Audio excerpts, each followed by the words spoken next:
Bienvenue sur la chaîne Les Histoires de Emma. Dans cette vidéo je vous raconte une histoire. Je vous souhaite une bonne visionnage. Homme effrayant à Boynton Beach, c'est peut-être un peu long mais ça me donne quand même des cauchemars. Je suis une femme de 21 ans. Je conduis de Miami à Daytona Beach, près d'Orlando, presque toutes les 2 semaines. Je m'assure de faire le plein avant de partir. Mais ce jour-là, ce jour malheureux, je ne l'ai pas fait. J'ai quitté Daytona vers midi pour rentrer à Miami. Je conduis une Mustang noire du 40e anniversaire. Je la parcourais littéralement chez moi par la I-95. L'itinéraire entier était vide à part quelques camions et petites voitures ici et là. J'étais en train de jouer de la bonne musique sans prêter beaucoup d'attention à ce qui se passait avec mon réservoir de carburant. Vers 2h30 de mi-H45, l'avertissement de bas niveau de carburant s'est déclenché. Je l'ai vu et j'ai commencé à chercher la sortie la plus proche qui se trouvait être Boynton Beach. Je n'y suis jamais allée et je n'avais aucune idée, toujours pas, de la façon dont la région est. J'ai pris la sortie et j'ai vu qu'il y avait un cercle K juste à côté de la sortie. J'étais un peu soulagée parce que maintenant je ne manquerais pas au moins de carburant au milieu de nulle part.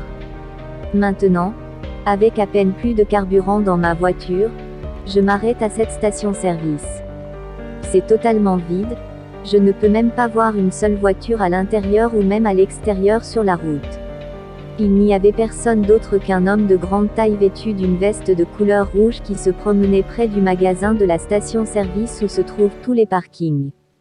Mais il n'était pas très près de la pompe à laquelle j'étais. J'avais un peu peur mais j'essaie généralement de chasser ma peur en me disant que ce n'est rien. Cet homme à ce stade regarde le sol mais marche en quelque sorte dans la direction générale de ma voiture. Je suis toujours à l'intérieur de la voiture en train de contempler le temps que je devrais sortir ou rester. Habituellement, je serais juste sorti et fait le plein, sans avoir peur. Mais ce jour-là, quelque chose dans mes tripes m'a dit de verrouiller la porte et d'attendre à l'intérieur jusqu'à ce qu'il s'en aille ou passe devant ma voiture. À ce stade, ce type est à quelques mètres de ma voiture et ne me regarde toujours pas. J'essaie de me dire, c'est bon, il s'en fout que je sois là, je devrais sortir. Mais alors, ma pire peur prend vie. Cet homme me regarde droit dans les yeux et se précipite vers la porte côté conducteur et essaie de l'ouvrir. À ce stade, il est environ 3h du matin sans personne d'autre dans les environs. J'ai littéralement gelé pendant une seconde et j'ai pensé que j'allais mourir. Il a tiré plusieurs fois sur la poignée de la porte pour essayer de l'ouvrir. Mais ensuite, j'ai en quelque sorte retrouvé mes esprits, j'ai allumé la voiture et je l'ai immobilisé.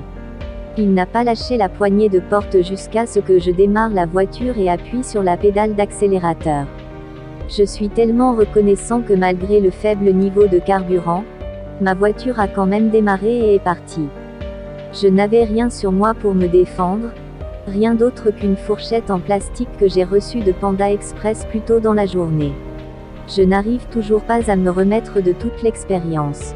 Ça me fait toujours peur. L'homme effrayant de la station-service, ne nous reverrons jamais.